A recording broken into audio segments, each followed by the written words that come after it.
Donc voilà, on imprime les petits F1. Le modèle est très petit, c'est pourquoi il y a pas mal d'ajustements de fait dessus. Donc il est importé de Thingiverse, il est censé être imprimé beaucoup plus gros. Donc déjà j'ai dû rajouter un cube modélisé et modifié pour faire un support d'aileron plus solide que ce qu'il y a d'origine.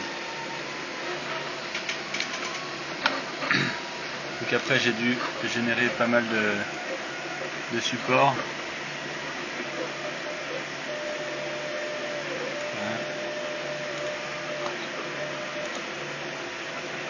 Et au niveau de l'impression, donc plusieurs astuces ont été utilisées. Donc au début je dois imprimer un raft, un lit, puisque sinon ça ne tient pas sur le plateau, c'est trop petit. Donc là la température c'est 190 degrés. Ensuite viennent les supports en gris, puisque le châssis touche pas le sol. Ensuite on voit donc le châssis qui commence à s'imprimer. Donc là on imprime de façon concentrique et par rectiligne. Ça donne une pièce plus solide à cette échelle. Donc ici on monte à 220 degrés pour éviter d'avoir des petits fils partout. On voit les supports donc au niveau de l'arrière de l'aileron, les supports en gris qui vont maintenir le bas de l'aileron. Voilà. Et pareil au niveau des roues, on va avoir des supports pour solidifier les roues qui sinon ne tiennent pas. Donc là on imprime toujours à 220 degrés et quand on arrive en haut à partir d'ici, les petites pièces nécessitent de redescendre à 190 degrés. Sinon elles fondent. Voilà. Et l'astuce c'est d'en imprimer 2-3 d'un coup, voire plus, pour permettre aux différentes couches d'avoir le temps de refroidir entre elles.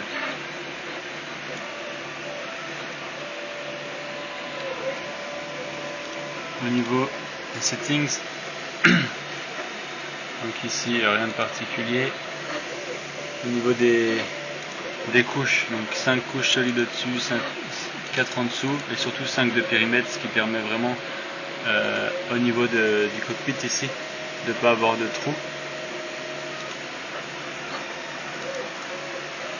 Ensuite vu la couche 50 microns, la hauteur de couche, on imprime au début, on imprime à 100%. Donc on ajoute la jupe pour initialiser la buse, donc c'est ce qui est tout autour du modèle.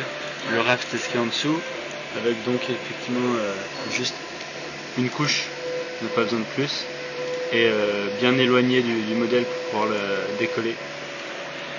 Donc ça c'est éloigné par rapport au centre du modèle, à plat quoi, et ça c'est vertical.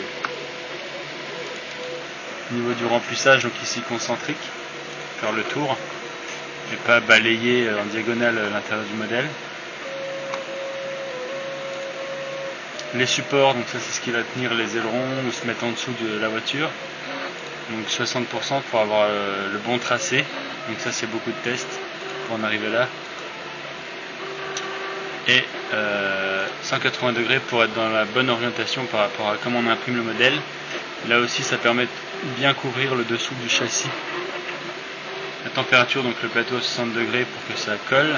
Et ici donc on a toutes les étapes. Donc au début on veut séparer le dessous du modèle de la suite. Donc là il y a un gros écart de température. Et après en fait on descend régulièrement. Donc à la fin finalement c'est 210, c'est pas 190 degrés pour les petites pièces du dessus. Au niveau du refroidissement, pas de surprise, on est en PLA donc on ventile dès qu'on a fini la première couche. Là rien à signaler, là non plus.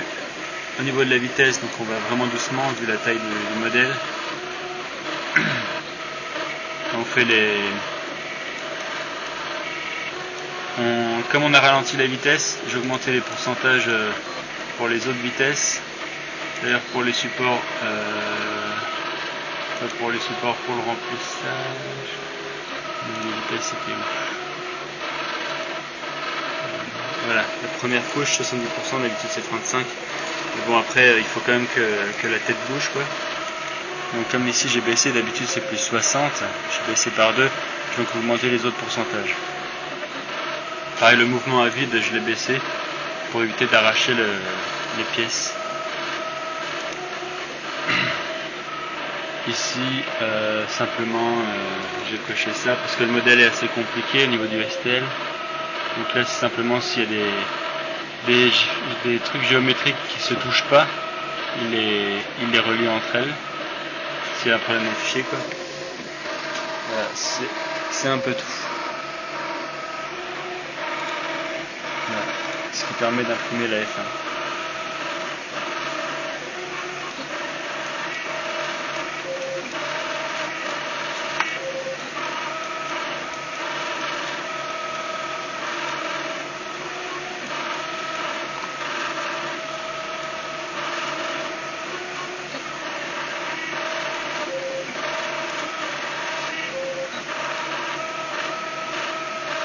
Dessus.